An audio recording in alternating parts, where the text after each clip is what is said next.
Hello friends, आपका स्वागत है आईटी फाइटर यूट्यूब चैनल में। फ्रेंड्स, आप लोगों को कल हमने पढ़ाया था हेक्सा के बारे में, ठीक है। और हमने क्या पढ़ाया था? और हमने पढ़ाया था बेंच वाइज के बारे में, है ना। तो आज की क्लास में हम लोग क्या पढ़ेंगे? आज हम लोग पढ़ेंगे बेंच वाइज के टाइप के बारे में। हेक्सा के बारे में काफ़ी कुछ हम लोगों ने पढ़ लिया था, उसमें थोड़ा सा पॉइंट रह गए थे, तो उसको आगे हम अभी डिस्कस करेंगे। इसके पहले हम आप लोग का 1 मिनट में रिवीजन करा रहे हैं, जो कि बहुत ही इम्पोर्टेंट है। अगर एग्ज़ाम में पूछा जाए कि प्रति सेंटीमीटर में दांतों की संख्या कितनी होती है, और उसमें पिच आपकी कौन सी दे दे? कोर्स पिच दे दे, है ना। कोर्स पिच दे दे, या फिर आपकी मीडियम का नाम दे दे कि मीडियम पिच है। फिर आपका दे दे फाइन पिच दे दे, है ना। फिर या वेरी फाइन पिच दे दे। तो यहाँ पे हम सेंटीमीटर हमने लिख दिया, यहाँ पर हमने इंच लिख दिया, है ना। तो प्रति सेंटीमीटर में दांतों की संख्या कितनी होती है? यहाँ पे ऐसे हम बट्टे का चिन्ह लगा देते हैं। प्रति सेंटीमीटर में दांतों की संख्या कोर्स में कितनी होती है? 6 या 5 से 6, ठीक है। तो हम 6 याद कर लेते हैं। तो हमने क्या सीरियल याद किया था? 6, 8, 10, 12। ये हो गया प्रति सेंटीमीटर में दांतों की संख्या। इंच में क्या है? इंच में क्या याद करा था? 14। फिर इसमें 4 जोड़ना था, 18 हमने याद किया था। 14, 18, 24, 32, है ना। ये हमने आपको, तो प्रति इंच में दांतों की संख्या कोर्स पिच में कितनी होती? 14। प्रति इंच में दांतों की संख्या मीडियम पिच में कितनी होती है? 18। इंच वाला याद रख लिया आपने, सेंटीमीटर वाला याद कर लिया। पिच हमने कितनी बताई थी? कोर्स में कितनी पिच होती? 1.8। मीडियम में कितनी होती है? मीडियम में होती है 1.25। फाइन में कितनी होती है? फाइन में आपकी 1 mm। वेरी फाइन में कितनी होती है? 0.8 mm। तो ये आपकी हमने पिच आपको बताई थी। ये ब्लेड के चयन के बारे में, ब्लेड का चयन कहाँ से करते हैं? ब्लेड का चयन हम काटे जाने वाले मटेरियल के आकार और कठोरता पर निर्भर करता है। तो ब्लेड का चयन किस पर, है ना। ब्लेड का सिलेक्शन कैसे करेंगे कि हमारा सॉफ्ट मेटल है या हार्ड मेटल, इसके आधार पे और मटेरियल के आकार के आधार पे। पिच का चयन कैसे करते हैं? सॉफ्ट मटेरियल जैसे कांसा, पीतल, सॉफ्ट स्टील, ढलवा लोहा, भारी एंगल के लिए 1.8 mm पिच यहाँ पे रखते हैं। ये पॉइंट को आप ऐसे छोड़िए, सॉफ्ट मटेरियल को ऐसे भूल जाइए। अब आप ये देखिए कि क्वेश्चन क्या पूछा जाता है। क्वेश्चन पूछा जाता है कि सॉलिड ब्रास, है ना, सॉलिड ब्रास में कटिंग करने के लिए हम पिच कितनी रखते हैं? तो 1.8 mm रखते हैं। ये आपको सबसे पहला पॉइंट याद रखना, याद हो गया होगा आपको। अगर एग्जाम में कांसा का पूछ ले, पीतल का पूछ ले कि ब्रास में कटिंग करनी है, सॉलिड ब्रास ना दे, केवल ब्रास दे दे, कांसा दे दे, ब्रॉन्ज दे दे, कि कांसा या ब्रॉन्ज में कटिंग करनी है। कांसा, देखिए ब्रॉन्ज क्या होता है तो आपको पता है ना। ब्रॉन्ज, एक ब्रॉन्ज होता है और एक होता है ब्रास, है ना। देखो दोनों में थोड़ा सा डिफरेंस रहता है। ब्रॉन्ज कॉपर और टिन का मिश्रण होता है, जो ब्रॉस होता है वो कॉपर और जिंक का मिश्रण होता है। ब्रास को हम पीतल बोलते हैं, ब्रॉन्ज को हम कांसा बोलते हैं, ठीक है। ये आपको समझ में आया। अब कांसा जो है इसे हम ब्रॉन्ज भी बोल सकते हैं, और ब्रॉन्ज में या कांसे में अगर हमें कटिंग करनी है तो हम पिच कितनी रखेंगे? 1.8 mm। ब्रास या पीतल में अगर हमें कटिंग करनी है तो कितना रखेंगे? 1.8 mm पिच रखेंगे, ठीक है। ये आपको यहाँ पे याद रहना चाहिए। अगर वो एग्जाम में पूछता है कास्ट आयरन के लिए पिच कितनी रखेंगे, तो कास्ट आयरन के लिए 1.8 mm यहाँ पर हम पिच रखेंगे। तो याद रखना है, कांसा, पीतल, सॉफ्ट स्टील, ढलवा लोहा में कटिंग अगर करते हैं तो वहाँ पे हमें पिच कितनी रखते हैं? 1.8 mm। सबसे पूछा जाने वाला क्वेश्चन क्या? सॉलिड ब्रास के लिए पिच कितनी रखी जाती है? 1.8 mm। नेक्स्ट है टूल स्टील तथा high carbon steel, high speed steel इत्यादि के लिए 1.4 mm। सिंपल से याद रखिए कि 3 नाम याद रखिए। अगर वो एग्जाम में पूछता है टूल स्टील या हाई कार्बन स्टील या हाई स्पीड स्टील, बस 3 नाम याद रखिए। इनकी अगर हमें कटिंग क्रिया करनी है तो हम पिच कितनी रखेंगे? 1.4 mm रखेंगे, ठीक है। टूल स्टील जैसे 1.8 mm किसके लिए रखते हैं? 1.8 mm किसके लिए रखते हैं? हम लोग रखते हैं ब्रास के लिए ऐसे यहाँ पे हम हिंदी में लिख देते हैं, कांसा के लिए रखते हैं, है ना, पीतल के लिए रखते हैं, है ना, कास्ट आयरन के लिए रखते हैं, सॉफ्ट स्टील के लिए रखते हैं, है ना, सॉफ्ट स्टील के लिए रखते हैं, और किसके लिए रखते हैं, तो ऐसे याद करना है आपको, सीरियल से याद करोगे सारा कुछ याद रहे। कांसा के लिए, पीतल के लिए, कास्ट आयरन के लिए, सॉफ्ट स्टील के लिए हम कितना रखते हैं 1.8 mm। एक और पॉइंट, एंगल आयरन के लिए रखते हैं 1.8। कोई और पॉइंट रह जा रहा है? नहीं, सब हमने बताया, कांसा, पीतल बताया, सॉफ्ट स्टील भी बताया और कास्ट आयरन, ऐसे सीरियल से याद रखना। वैसे ही अब बताना है 1.8 mm, तो कोर्स पिच हो गई। अब 1.4 पिच वाली ब्लेड का प्रयोग हम किस प्रकार के मेटल को काटने के लिए करते हैं, तो उसके लिए हम मेटल का प्रयोग करते हैं टूल स्टील। फिर इसके बाद कौन सा हमारा आएगा, हाई कार्बन स्टील। फिर हमारा कौन सा आएगा, हाई स्पीड स्टील। तो इनको बस 3 नाम याद है, tool steel, high carbon steel, high speed steel. इनको कटिंग करने के लिए 1.4 mm। अब माइल्ड स्टील वाला आएगा तो माइल्ड स्टील वाला अलग याद रखना, इसमें इसको नहीं लीजिएगा, नहीं गड़बड़ हो जाएगा, है ना। 3 नंबर से याद करना।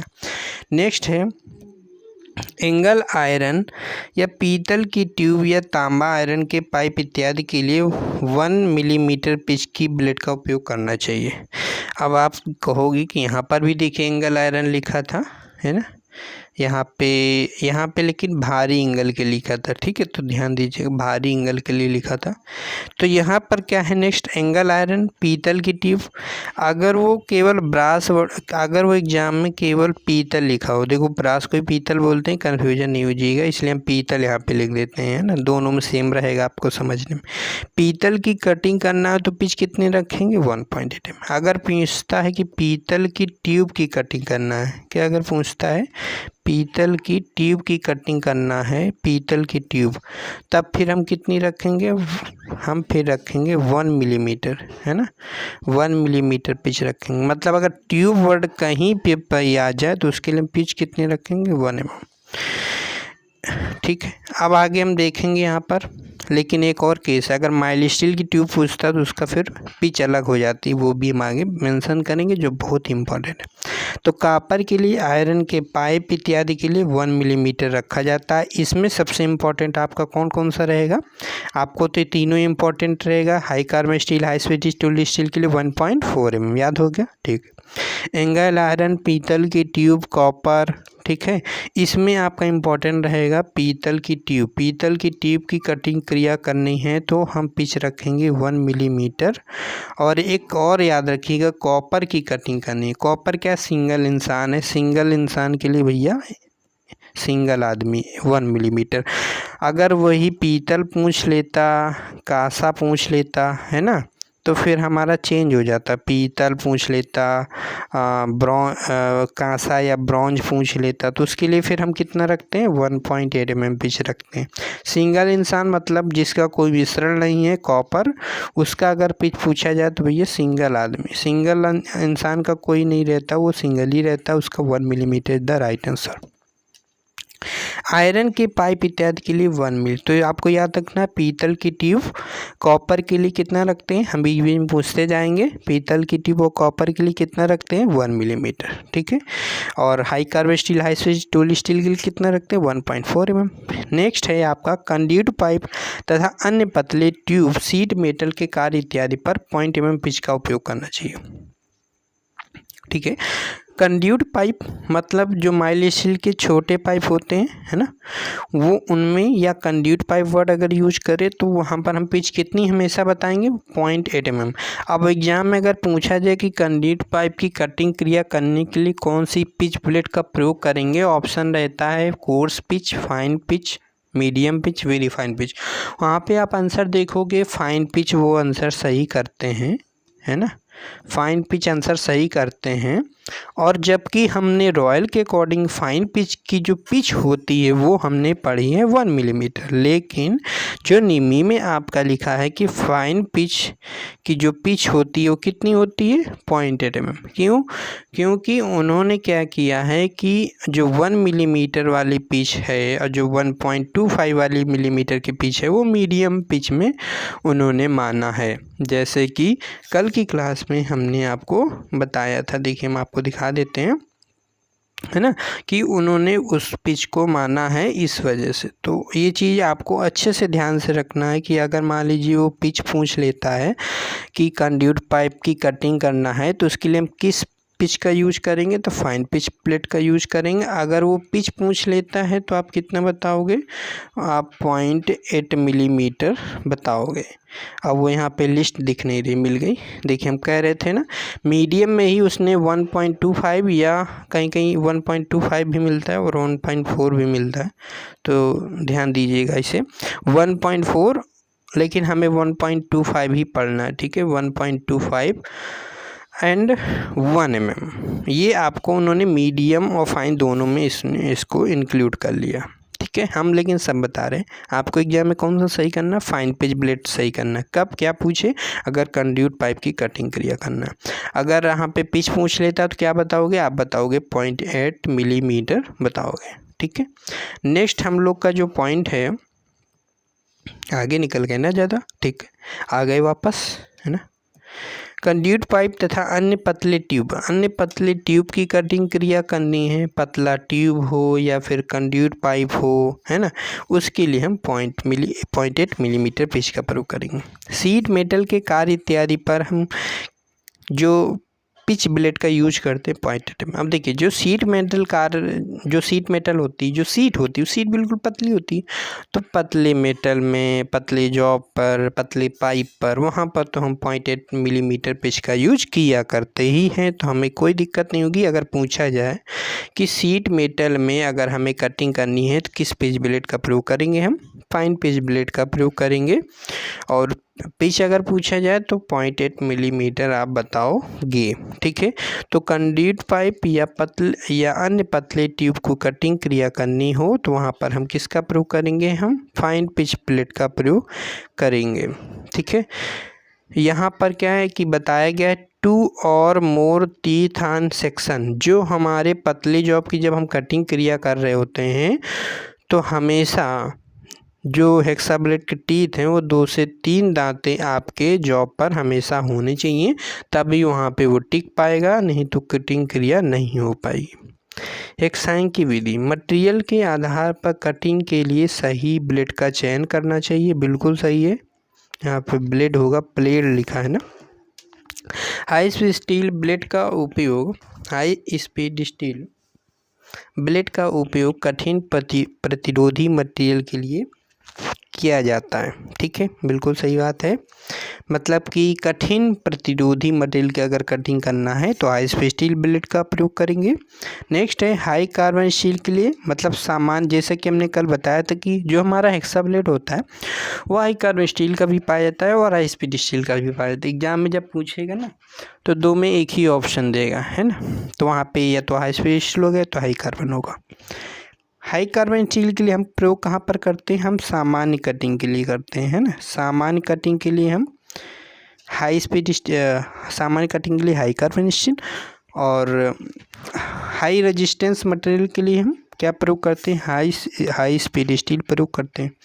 दांतों की सही संख्या का चयन करें। सामान्य नियम इंच में कम से कम 3 दांतों का होने के लिए मटेरियल की सतह पर विस्तार होना चाहिए। मतलब ये है कि जब भी हम कटिंग क्रिया कर रहे हों, ठीक है, तो दांतों की संख्या का तो सही चयन बिल्कुल करना है।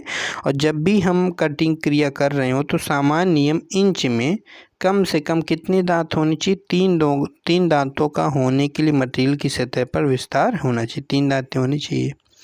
हाथ में हेक्सा की हैंडल होता है और उंगली हैंडल को सहारा देती है, ठीक है, और काटने वाली दिशा को दिखाती है।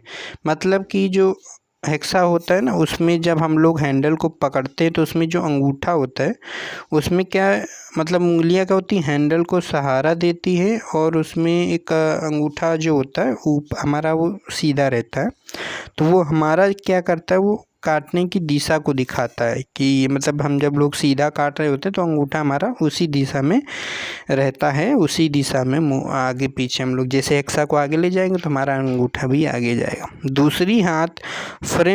दूसरा हाथ जो होता है वो फ्रेम के विंगनट के पास में होता है और कटिंग को वाइस के जबड़े के करीब किया जाना चाहिए। जो कटिंग क्रिया करनी चाहिए वो वाइस जाके करीब किया जाना चाहिए। मतलब कि जो हमारा जॉब है काफ़ी ऊंचा नहीं बंधा होना चाहिए। अगर काफ़ी ऊंचा बंधा होगा तो फिर क्या होगा, हमारा एक्स्ट्रा ब्लेड बहुत ऊपर से हम लोग कटिंग क्रिया कर रहे होंगे और उसे हम कहेंगे कि वाइस से हम दूर कटिंग क्रिया कर रहे हैं। लेकिन हमें कैसे करना है, हमें वाइस के जा के करीब कटिंग क्रिया करनी है। यह सुनिश्चित करता है कि इससे क्या होगा, यह सुनिश्चित करता है कि हेक्सा और बल की गति के कारण धातु झुकती नहीं है। यह सुनिश्चित करता है कि हेक्सा और बल की गति के कारण क्या है, यह धातु झुकती नहीं है।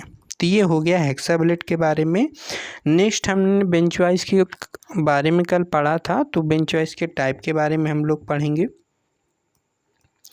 बेंच वाइस के क्या कार्य है, कार्यखंड को पकड़ने के लिए कई तरह की वाइसें होती हैं। ये मुख्यतः शीघ्रता से खुलने योग्य वाइस, पाइप वाइस, दस्ती vice, pin vice, tool maker vice. काफ़ी इम्पोर्टेंट है ना, कि पाइप वाइस, दस्ती vice, pin vice, tool maker vice, इनका हम लोग यूज कहाँ पर करते हैं।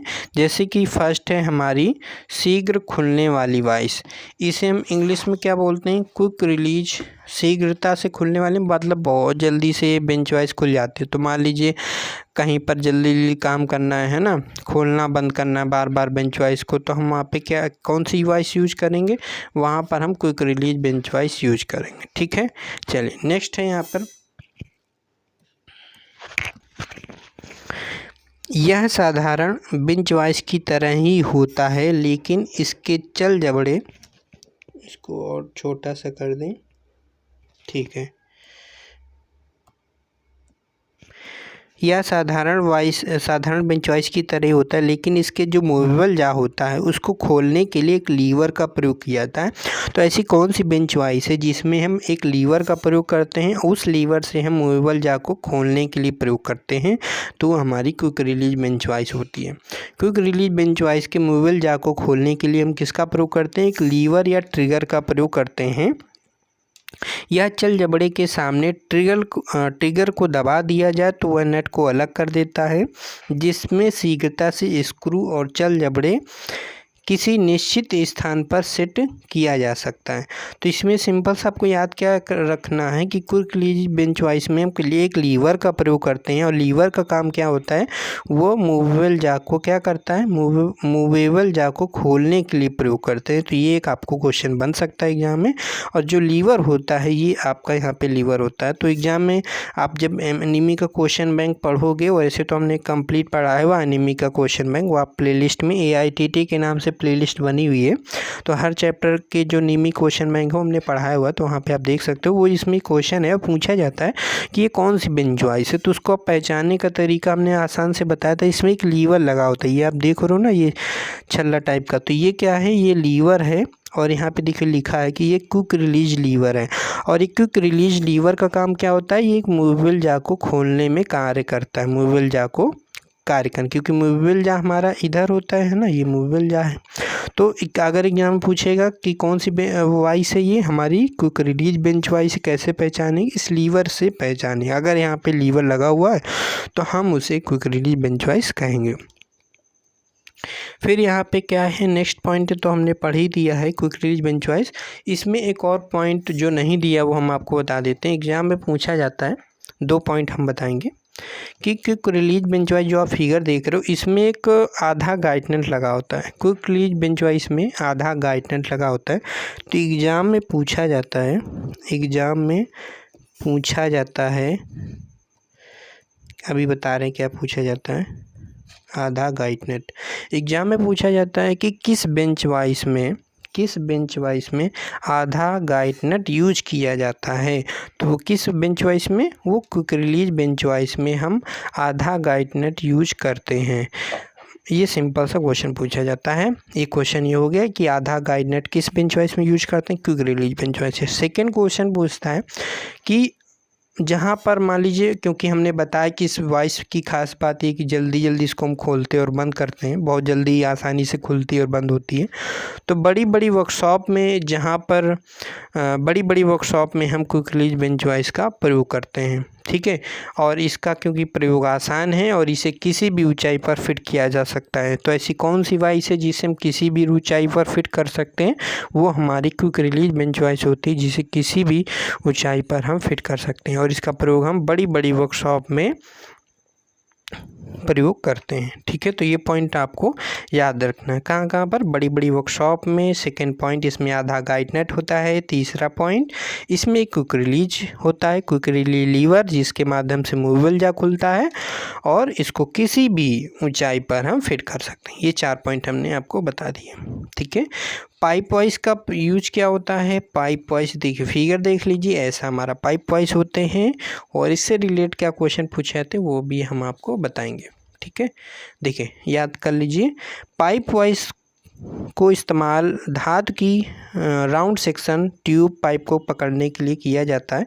मतलब कि अगर हमें पाइप वाइस के माध्यम से मान लीजिए किसी पाइप से क्या किया जाता है, इसमें हम बेलनाकार पाइप को पकड़ते हैं या ट्यूब को पकड़ते हैं और फिर उसमें कटिंग क्रिया करनी होती है। मान लीजिए अब जैसे कोई बेलनाकार पाइप है तो क्या उसे हम बेंच वाइस में पकड़ सकते हैं? इसमें नहीं पकड़ सकते, प्रॉपर ग्रिपिंग नहीं होगी, प्रॉपर मजबूती नहीं आएगी उससे पकड़ में, तो वहाँ पर हम पाइप वाइस का यूज करते हैं। तो पाइप वाइस का यूज हम धातु की गोल कटिंग ट्यूब तथा पाइप को पकड़ने के लिए किया जाता है।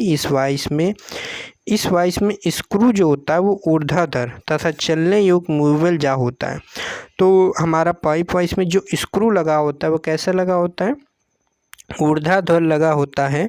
और ऊर्ध्वाधर बोले तो वर्टिकल, हॉरिजॉन्टल मीन्स क्या होता है? क्षैतिज, है ना। तो यहाँ पे आपको याद रखना है कि अगर वर्टिकल स्क्रू किस में लगा होता है, किस वाइस में, तो वर्टिकल स्क्रू हमारा लगा होता है पाइप वाइस में, क्योंकि इसमें जो मूवेबल जा होता है ना वो ऊपर की तरफ होता है। मतलब कि यहाँ पे जो आपका मूव करेगा ये वाला जा आपका ऊपर नीचे होगा, है ना।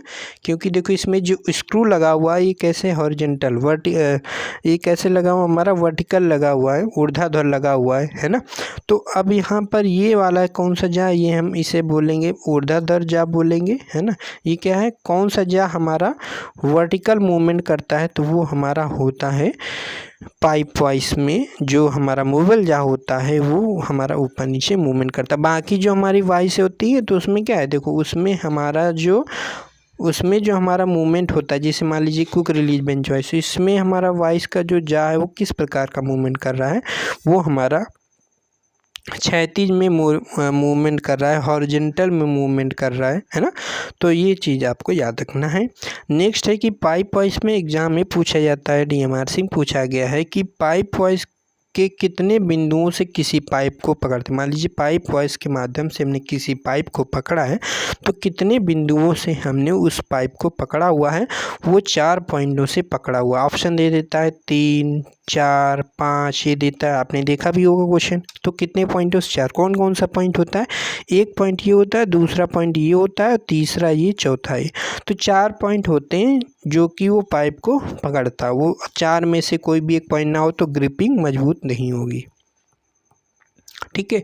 इसमें जो हमारा, जैसा कि हमने बताया कि जो आपका मूवेबल जा होता है, जो जबड़ा होता है, कौन सा जबड़ा? मूवेबल जा, वो हमारा ऊर्ध्वाधर कार्य करता है। वैसे तो दोनों जबड़ा है ना, दोनों जबड़ा हमारे ऊर्ध्वाधर कार्य करते हैं, लेकिन मूवमेंट की बात करें कौन सा मूवमेंट करता है, तो जो मूवमेंट करेगा वही हम ऊर्ध्वाधर, वही हमारा मूवेबल जा होता है ना, वही हमारा मूवेबल जा होता है। तो पाइप वाइस के बारे में, कितने पाइप तक के साइज को पकड़ते हैं, तो पाइप वाइस के माध्यम से हम 2 से 63 mm तक के पाइप को पकड़ते हैं, है ना। तो ये याद रखना है कि पाइप वाइस के माध्यम से हम कितने पाइप तक के 2 से 63 मिलीमीटर व्यास तक के पाइप को हम पकड़ते हैं पाइप वाइस के माध्यम से।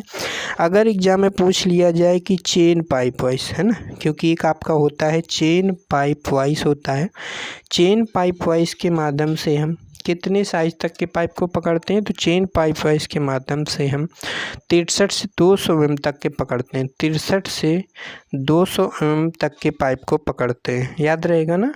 पाइप वाइस का पूछेगा तो आप क्या बताओगे? पाइप वाइस का बताओगे आप 2 से 63, चेन पाइप वाइस का बताओगे तो क्या बताओगे आप?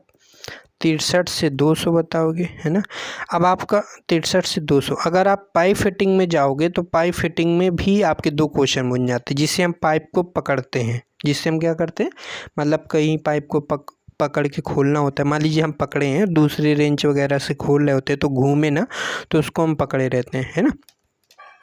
पाइप रेंच, तो पाइप रेंच कितने साइज तक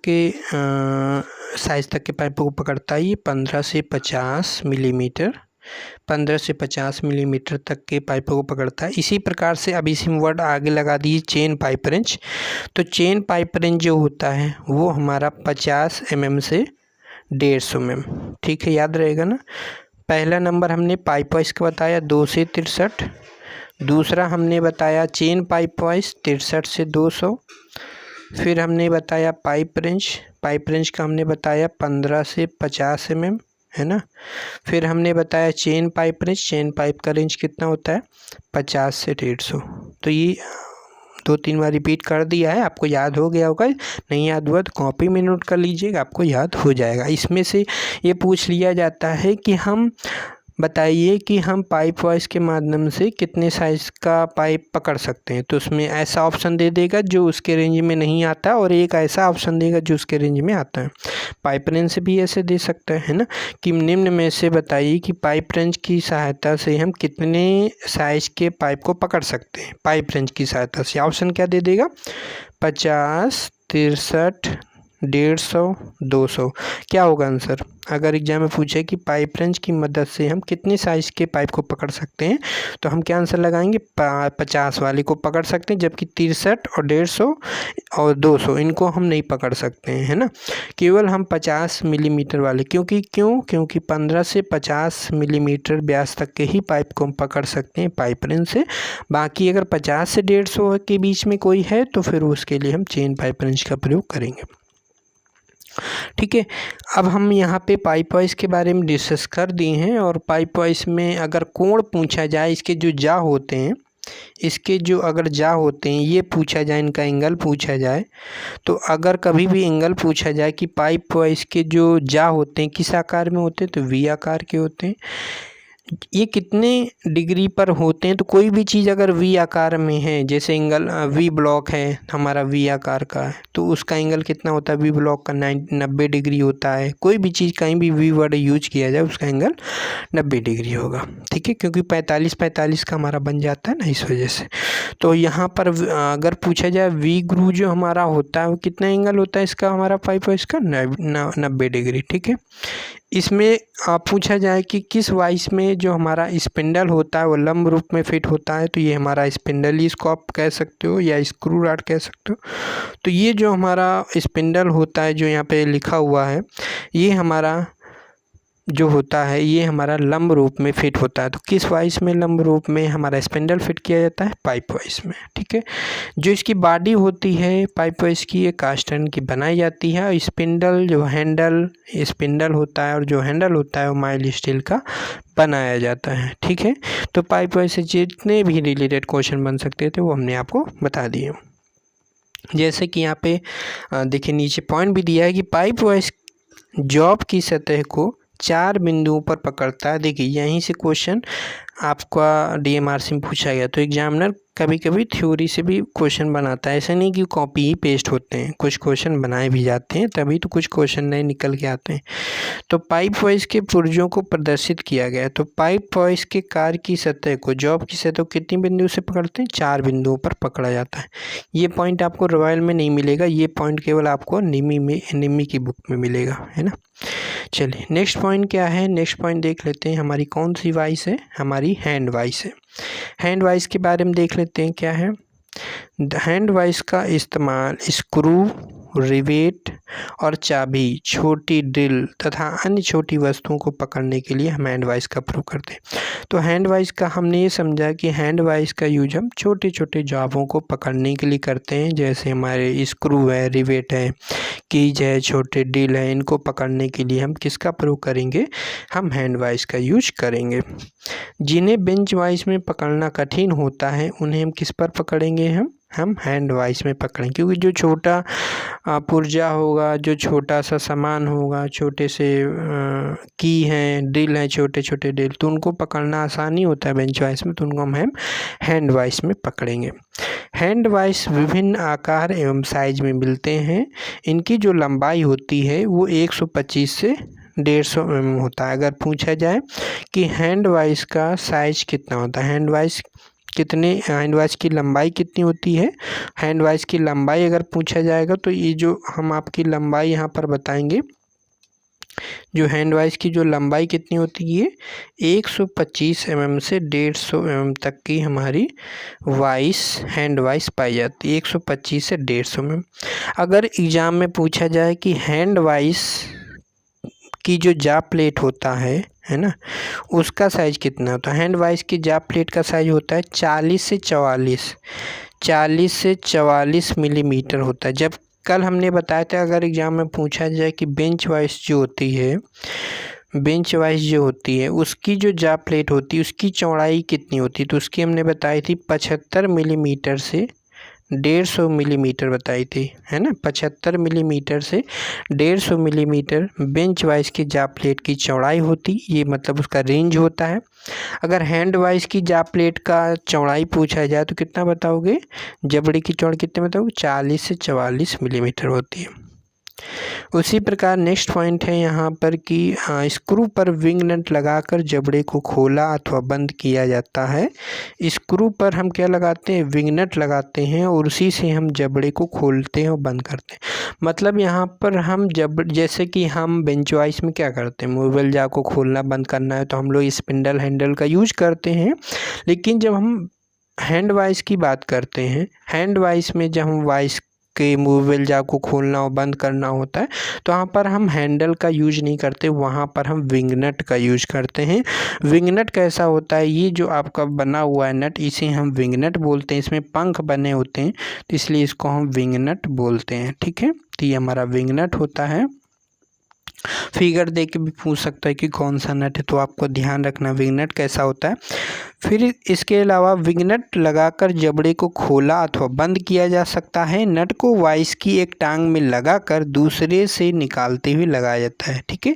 जो विंग नट होता है वाइस की एक लेग में लगाकर दूसरे लेग से निकाला, मतलब एक लेग ये हमारी है, इससे हमने लगाया दूसरे सिरे पे निकाल दिया। ये तो हमने स्क्रू ड्राइवर लगाया हुआ है, लेकिन उसी के माध्यम से हमारा यहाँ पे इसको टाइट या ढीला करेंगे तो हमारा ये वाइस का जो जा है आपस में दूर जाएंगे, पास आएंगे। और एग्ज़ाम में क्या पूछा जाता है, हैंड वाइस का साइज कहाँ से लेते हैं, तो हैंड वाइस का साइज कहाँ से लेते हैं, कुछ स्टूडेंट के मन में आया होगा जा प्लेट की चौड़ाई से। नहीं, जो हैंड वाइस का जो साइज लेते हैं वो कहाँ से लेते हैं, तो जा प्लेट की चौड़ाई से नहीं लेते हैं। इसका साइज हम रिवेट के सेंटर से और जा तक की सीधी दूरी तक लिया जाता है। रिवेट के सेंटर से, एक हमारा रिवेट का सेंटर यहाँ पर है, एक यहाँ पे रिवेट प्रयोग किया जाता है। रिवेट के सेंटर से और जा तक की सीधी दूरी तक हमारा हैंड वाइस का साइज लिया जाता है। कभी भी एग्जाम में पूछे हैंड वाइस का साइज लिया जाता है तो रिवेट के सेंटर से जा तक की सीधी दूरी तक हमारा हैंड वाइस का साइज लिया जाता है। एक देखिए हैंड वाइस, एक पाइप वाइस, एक पिन वाइस, इनका साइज हम जा प्लेट की चौड़ाई से नहीं लेते हैं, याद रखना, ठीक है। बाकी जो हमारी वाइसें होती हैं वो हमारी जा प्लेट की चौड़ाई से लिया था। अगर हम जैसे पाइप वाइस की बात करें, एक पॉइंट रह गया कि पाइप वाइस का जो हम साइज लेते हैं वो कहाँ से लेते हैं, तो पाइप वाइस का साइज हम कितने साइज तक के पाइप को पकड़ सकते हैं, वही पाइप वाइस की क्षमता है। तो पाइप वाइस का साइज कितना कहाँ से लेंगे हम, कि पाइप वाइस कितने अधिकतम व्यास तक के पाइप को पकड़ सकते हैं, वही इसका साइज होता है ना, कि कितने साइज तक के पाइप को पकड़ सकते हैं, वही हमारा पाइप वाइस का साइज होता है। अगर मान लीजिए कोई एक पाइप वाइस है, उसमें हम 150 mm तक का ही पाइप को पकड़ सकते हैं, तो उसका साइज कितना हुआ, 150 mm तक के 150 mm का वो पाइप वाइस का उसका साइज हुआ। ठीक है। तो ये हमने पढ़ा हैंड वाइस के बारे में, जो इसमें एग्ज़ाम में बहुत ही पूछा जाता है। वो केवल इतना दे देगा कि स्क्रू, रिवेट की, छोटी ड्रिल, है ना, इनको छोटी वस्तुओं को पकड़ने के लिए हम किसका प्रयोग करेंगे? हैंड वाइस का प्रयोग करेंगे। याद रखना है, रिवेट, स्क्रू की, छोटे ड्रिल को पकड़ने के लिए हम हैंड वाइस का प्रयोग करते हैं। और हैंड वाइस का साइज कहाँ से लेते हैं? विंग नट, इसका हम साइज कहाँ से लेते हैं? इसका एक सेकेंड। विंग नट का साइज हम कहाँ से लेते हैं? सॉरी, हैंड वाइस का साइज कहाँ से लेते हैं? रिवेट के सेंटर से, है ना। यहाँ पे एक रिवेट होता है, पिवेट पिन बोल सकते हैं या आप रिवेट बोल लो। रिवेट के सेंटर से जा तक की सीधी दूरी तक हमारा हैंड वाइस का साइज लिया जाता है, जो कि हमने अभी आपको बताया। ठीक है, चलिए नेक्स्ट पॉइंट की ओर चलते हैं। नेक्स्ट पॉइंट है हमारा पिन वाइस। पिन वाइस का साइज भी हम कहाँ से लेंगे? कि इसमें जितने साइज तक के पतले पतले रॉडों को पकड़ सकते हैं, वही हमारा पिन वाइस का साइज होता है। पिन वाइस का इस्तेमाल छोटे व्यास की जॉब को, कार्य को पकड़ने के लिए किया जाता है। अब आप कहेंगे कि छोटे जॉब को पकड़ने के लिए तो हम हैंड वाइस में भी प्रयोग करते हैं और इसमें भी, लेकिन अंतर है, वर्ड का अंतर। देखिए यहाँ पर क्या लिखा है? व्यास। तो छोटे व्यास अगर वर्ड दे दिया कि छोटे व्यास की जॉबों को पकड़ना है, मतलब कोई भी हमारा जॉब हो, कैसा है, हमारा गोलाई में जॉब है, तो उसको पकड़ने के लिए हम पिन वाइस का प्रयोग करेंगे। इसमें हैंडल तथा दूसरे सिरे पर छोटा कॉलेट चक लगा होता है। तो अगर एग्जाम में पूछा जाए कि किस वाइस में कॉलेट चक लगा होता है, तो वो हमारा पिन वाइस में कॉलेट चक लगा होता है। ठीक है, तो एक सिरे में हैंडल होता है, दूसरे सिरे में क्या होता है? कॉलेट चक होता है। और चक में लगे जबड़ों के सेट को हैंडल द्वारा घुमाकर संचालित किया जाता है। मतलब कि चक में जो हमारे जो जबड़ा होते हैं, उनको अगर उन्हीं के द्वारा तो हम बेलनाकार छोटे छोटे पाइपों को, छोटे छोटे तार को पकड़ने के लिए करते हैं। तो अब उनको अगर हमें टाइट और ढीला करना है, तो किसके माध्यम से? हैंडल के माध्यम से करेंगे। जैसे कि मान लीजिए चक है हमारा, है ना, ये चक, इस चक में हमारे 3 जाज लगे हुए हैं, जिसे हम जा बोल रहे हैं। इन तीनों जा को अगर इस हैंडल के माध्यम से इसको हम घुमाएंगे, तो हमारे जा क्या होंगे? ठीक है, खुलेंगे, आपस में बंद होंगे, दूर होंगे। तो इसी में हम पतले पतले जॉबों को पकड़ने के लिए यूज करते हैं। तो किस वाइस में हम कॉलेट चक का प्रयोग करते हैं? हम पिन वाइस में प्रयोग करते हैं। चक में लगे जबड़ों को सेट हैंडल द्वारा घुमाकर संचालित किया जाता है। जो चक में जो हमारे जबड़े होते हैं, उनको अगर सेट करना होता तो हैंडल के द्वारा घुमाकर संचालित किया जाता है। टूल मेकर वाइस क्या होता है? टूल मेकर वाइस क्या होता है? टूल मेकर वाइस, इसका प्रयोग छोटे जॉब कार्यों को पकड़ने के लिए किया जाता है। इसमें भी देखिए एक वर्ड आया कि छोटे जॉब को पकड़ने के लिए हम टूल मेकर वाइस का प्रयोग करते हैं। छोटे जॉब को पकड़ने के लिए हमने आपको बताया हैंड वाइस का भी प्रयोग करते हैं। लेकिन जब भी वो एग्जाम में क्वेश्चन पूछेगा, तो साथ में आपको ये भी लिख के देगा कि आपको रिवेट, है ना, और छोटी ड्रिल, ये इनको पकड़ने के लिए हम किसका प्रयोग करते हैं? तो हैंड वाइस का प्रयोग करते हैं। तो वो थोड़ा सा वहाँ पे आपको जॉब वगैरह के बारे में भी दे देगा। ठीक है, तो इसका प्रयोग हम छोटे जॉब के कार्यों को पकड़ने के लिए किया जाता है, जिस पर ड्रिलिंग करनी है। तो अगर मान लीजिए टूल मेकर से संबंधित क्वेश्चन एग्जामिनर पूछना चाह रहा है, तो वो क्या पूछेगा कि ऐसी कौन सी वाइस है जिससे हम छोटे जॉबों को पकड़ने के लिए किया जाता है। बस इतना नहीं देगा, आगे और बोलेगा कि जिस पर हम ड्रिलिंग अथवा रेतने का कार्य करना हो, या समतल प्लेट पर छोटे जॉब के चिन्ह में टूल मेकर वाइस का इस्तेमाल करना। मतलब कि अगर हमें किसी जॉब पर अगर हमें ड्रिलिंग करना है, फाइलिंग करना है, तो उसके लिए हम किस वाइस का प्रयोग करना है?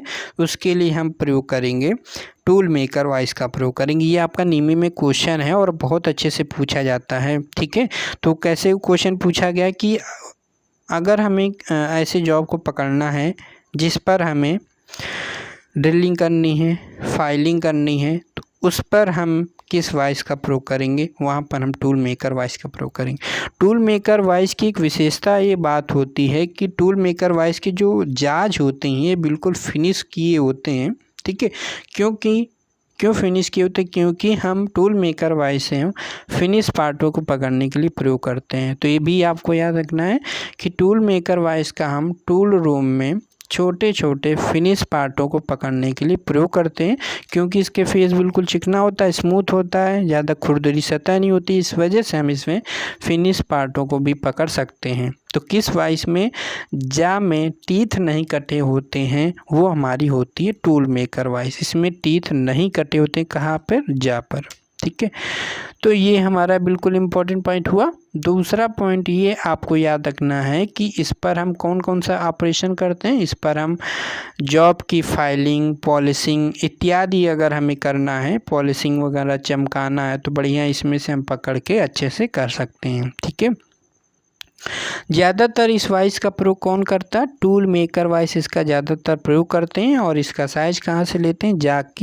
जा प्लेट की चौड़ाई से लेते हैं। ठीक है, क्या इन्होंने फिगर दिया है टूल मेकर वाइस का? टूल मेकर वाइस क्या इन्होंने फिगर दिया है? तो ये हमारा संभवतः आपका टूल मेकर वाइस का ही फिगर है। ठीक है, तो ये टूल मेकर वाइस का इन्होंने फिगर दिया है। ठीक है, क्योंकि जो आपकी ये लेग वाइस है, लेग वाइस तो आप जानते हो, ये हमारी लेग वाइस है ना, ये हमारी लेग वाइस है फिगर। और जो यहाँ पे टूल मेकर वाइस की बात हो रही, तो ये हमारी टूल मेकर वाइस है। तो टूल मेकर वाइस का जो हमारा जा होता है वो कैसा होता है? बिल्कुल फिनिश किया हुआ होता है। तो इसमें हम फिनिश जॉब को पकड़ते हैं। इसमें इस ऐसे जा में एकमात्र ऐसा टूल मेकर वाइस है जिसके जांच पर टीथ नहीं कटे होते हैं। ठीक है, टूल मेकर वाइस के माध्यम से हम किस प्रकार की जॉबों को पकड़ते हैं? तो इस पर जब भी हमें क्या करना हो,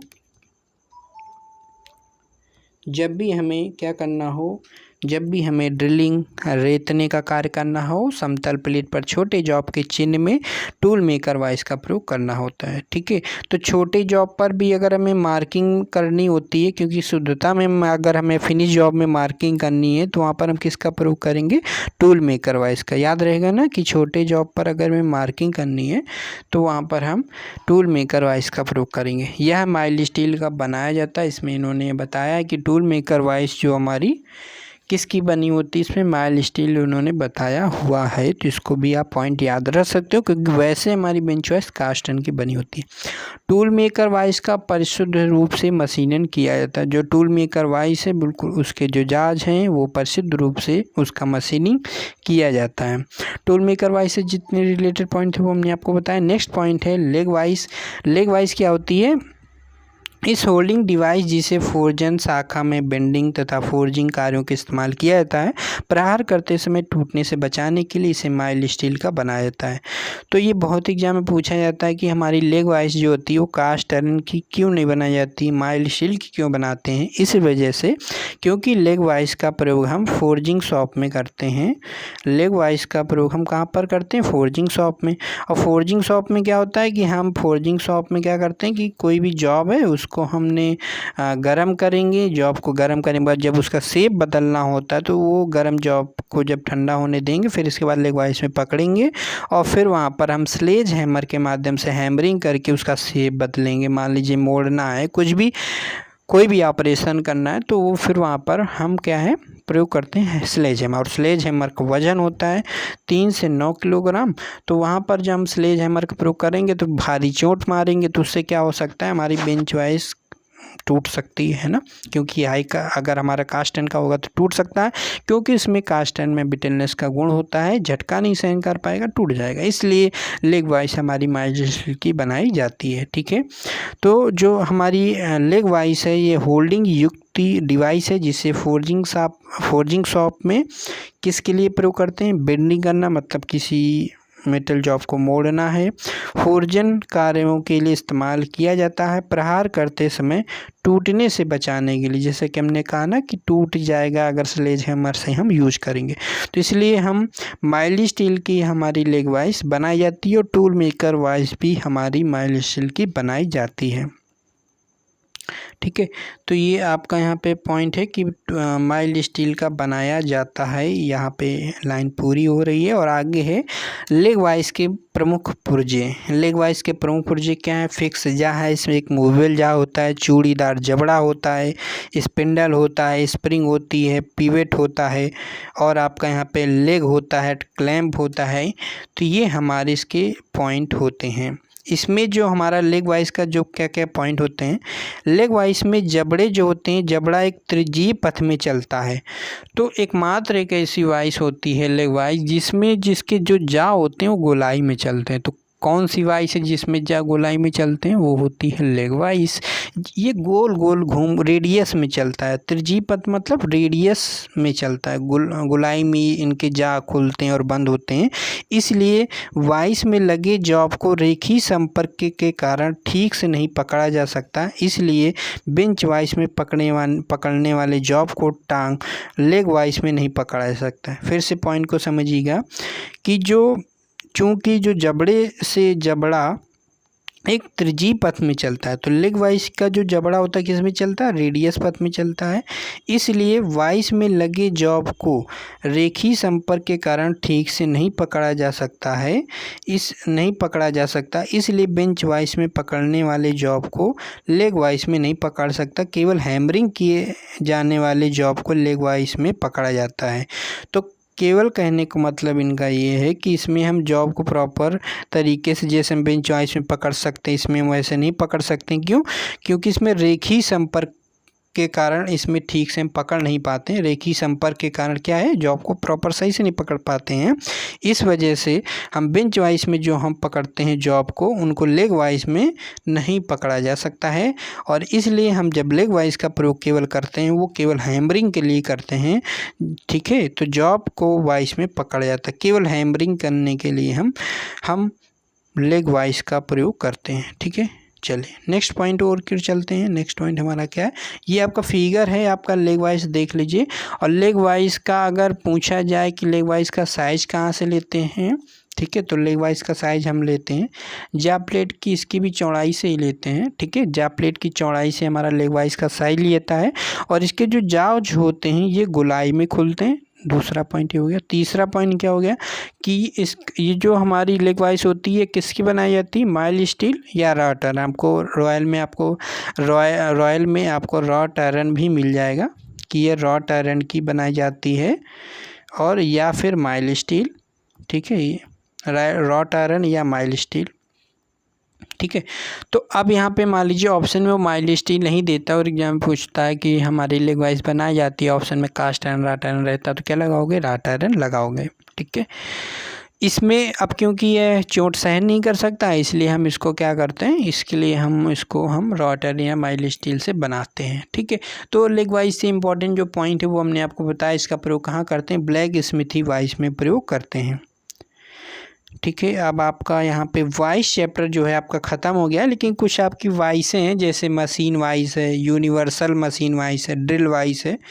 तो हम कल आपको थोड़ा ओवरऑल जैसे नहीं कि उसके जो क्या इंपॉर्टेंट पॉइंट वो हम आपको ऐसे बता देंगे कि मान लीजिए ड्रिल वाइज के क्या इंपॉर्टेंट पॉइंट होते हैं, क्या पूछा जा सकता है, यूनिवर्सल मशीन वाइज से क्या पूछा जा सकता है, कॉम्बिनेशन वाइज से क्या पूछा जा सकता है, स्वेबल बेंच वाइज से क्या पूछा जा सकता है, ये हम आपको कल की क्लास में बता देंगे। इसमें आपका वाइस नहीं दिया तो इसका मतलब ये थोड़ी कि जो भी बाकी वाइस कभी कभी एग्जाम पूछा जाए तो भी छोड़ दें। इसलिए कहते हैं कि हमेशा 1 से 2 बुक को फॉलो करना चाहिए, क्योंकि कोई भी बुक अपने आप में 100% नहीं है। अगर इस बुक में ये अच्छी चीज़ है तो दूसरी बुक में वो नहीं होगा, दूसरी बुक में ये अच्छी चीज़ है तो वो का इसमें ना हो। तो इसलिए निमी और रॉयल दोनों को आप लोग लेके चलिए, या फिर निमी या फिर बलबीर भी देख सकते हो, निमी प्लस बलबीर या फिर निमी प्लस रॉयल, तो दोनों बुक आपको देखनी चाहिए। अभी हम आपको पढ़ा रहे थे निमी से। अगर आपके पास PDF नहीं है तो आप हमें मैसेज कर सकते हैं टेलीग्राम में, और टेलीग्राम में मैसेज करना आसान है।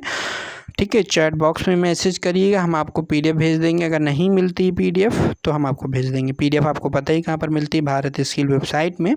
और मॉक टेस्ट अगर आपको ज्वाइन करना है तो ज्वाइन कर सकते हैं, लिंक डिस्क्रिप्शन बॉक्स में। डेली 50 क्वेश्चन का हम लोग लाइव टेस्ट लेते हैं, वो जो कि 12 सितंबर से स्टार्ट हो रहा है। ठीक है। 50 क्वेश्चन जो होंगे किसके होंगे, फिटर टेट के क्वेश्चन होंगे। डेली लाइव टेस्ट होगा, 12 सितंबर से स्टार्ट होगा। फीस आपकी 149 रुपये है और ये आपकी केवल 11 सितंबर तक फ़ीस रहेगी। 12 सितंबर से फ़ीस आपकी 199 रुपये हो जाएगी। अगर आप फ्री टेस्ट देना चाहते हैं, पेड नहीं लेना चाहते, तो आप फ्री दे सकते हैं। डेली लाइव टेस्ट होता है, चैप्टर वाइज लाइव टेस्ट जो भी हम पढ़ाते हैं। जैसा कि हमने अभी पिछली क्लास में हमने हैमर के बारे में पढ़ाया था, तो आज की लाइव टेस्ट में हैमर से संबंधित आपसे क्वेश्चन एग्जाम पूछे जाएंगे। तो लाइव टेस्ट आपका 9:15 में स्टार्ट होगा। 9:15 हैमर से रिलेटेड जो भी क्वेश्चन बन सकते हैं वो आपसे पूछे जाएंगे और थोड़े वाइज के भी क्वेश्चन वहाँ पे आपके पूछे जाएंगे। ठीक है, तो आशा करते हैं आपने पिछली क्लास देखी होगी, जिससे कि आप अच्छे से अच्छे मार्क्स ला सकें, टॉप 10 में आ सकें। ठीक है, तो आशा करते हैं आपको वीडियो पसंद आया होगा। अगर आज की क्लास आपको अच्छी लगी है तो कमेंट करके बताइएगा कि आपको क्लास कैसे लगी, कुछ नया सीखने को मिला है कि नहीं, ये भी हमें फीडबैक दे दीजिएगा। कल की क्लास में हम लोग पढ़ेंगे थोड़े से जो वॉइस वगैरह रह गए, उन वॉइस के बारे में हम लोग पढ़ लेंगे। फिर इसके बाद हम ट्राई स्क्वायर पढ़ लेंगे। ट्राई स्क्वायर हमारा कल फिनिश हो जाएगा। फिर इसके बाद हम लोग पढ़ेंगे रेती के तत्व के बारे में। ठीक है, फाइल एलिमेंट, फाइल चैप्टर ही पढ़ेंगे। तो आशा करते हैं वीडियो को पसंद आएगा। फिर मिलेंगे कल। Bye bye, take care.